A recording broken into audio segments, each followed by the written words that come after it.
NIA का एक most wanted separatist Sikh का आतंकवादी है जिसका नाम सुखदूल सिंह सुक्खू है और उसकी आज विनिपेग कनाडा में हत्या कर दी गई है। और ये हत्या जो है वो गैंगवार के चलते हुई है और दो गैंगवार जो हैं जिन्होंने इसकी क्लेम किया है, एक तो लॉरेंस बिश्नोई है जो कि गुजरात की जेल में बंद है और साथ ही साथ जग्गू भगवानपुरिया। इन दोनों ने इस हत्याकांड में अपनी जिम्मेदारी को स्वीकारा है और फेसबुक पोस्ट में सोशल मीडिया पर क्लेम किया है कि उसकी हत्या, सुक्खू की हत्या उन्होंने की है। निश्चित रूप से अभी जिस तरीके का घटनाक्रम भारत और कनाडा के बीच में चल रहा है, उसी बीच आज विनिपेग में सुक्खू की हत्या होना, ये निश्चित रूप से कनाडा की उस लचर प्रशासनिक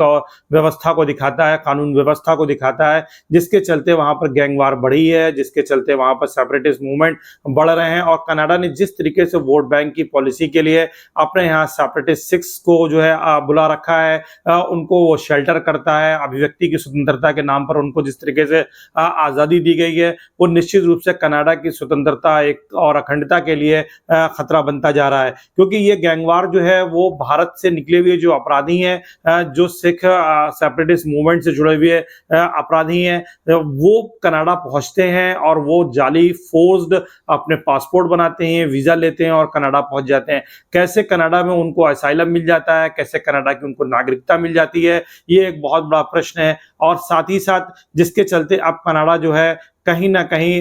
कानून व्यवस्था के प्रश्न पर कमजोर दिखाई पड़ रहा है कि वहां पर जिस तरीके से गैंगवार बढ़ती जा रही है और वहां पर जिस तरीके से हत्याएं हो रही हैं, वो निश्चित रूप से कनाडा के लिए एक सवालिया निशान बनाता है कि किस तरीके से कनाडा इन समस्याओं का समाधान करेगा। कनाडा को भारत को रिस्पॉन्सिबल बनाने के बजाय, क्योंकि निज्जर की हत्या भी किसी अनजान व्यक्ति ने की थी जिसकी अभी जांच चल रही है, लेकिन कनाडा के जो प्राइम मिनिस्टर जस्टिन ट्रूडो हैं, उन्होंने जिस तरीके से भारत को इसका आरोपी बताया और अपनी पार्लियामेंट में भारत पर सीधा सीधा आरोप लगाया है, वो निश्चित रूप से एक बहुत बड़ा सेटबैक था दोनों देशों के रिलेशन के पॉइंट ऑफ व्यू से। तो अब कनाडा को यह समझना है कि किस प्रकार से उसे इस गैंगवार को खत्म करना है, क्योंकि लॉरेंस बिश्नोई ग्रुप ने और जग्गू भगवानपुरिया ने जो है जिस तरीके से सुक्खू की हत्या का जिम्मेदारी लिया है, उसके चलते अब यह साबित हो गया कि कनाडा अब गैंगवार के लिए एक बहुत बड़ा हार्बरिंग प्लेस बन गया है। दुनिया भर के वहां सेपरेटिस्ट पहुंच रहे हैं, विशेष करके जो सिख सेपरेटिस्ट हैं वो पहुंच रहे हैं और कहीं ना कहीं इनके लिंक्स जो हैं पाकिस्तानी आतंकवादियों और आईएसआई के साथ भी हैं।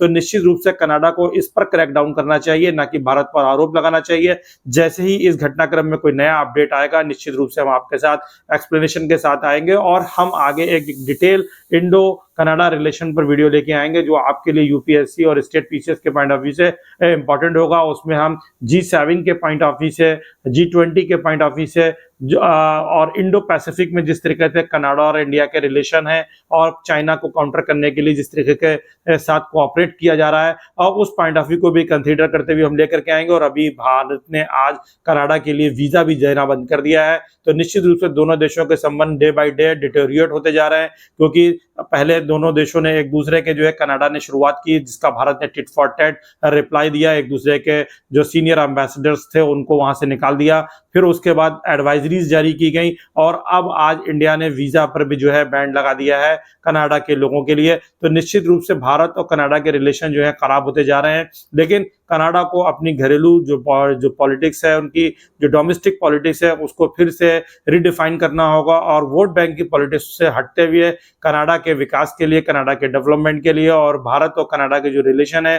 उसको मजबूती देने के लिए ऐसे जो वहां पर अपराधी तत्व हैं या जो वहां पर सेपरेटिस्ट हैं, उनके खिलाफ कड़ी कार्रवाई करके ही वो न केवल कनाडा की कानून व्यवस्था को बेहतर कर सकता है, बल्कि भारत और कनाडा के रिलेशन को भी जो है इम्प्रूव कर सकता है। Thank you so much.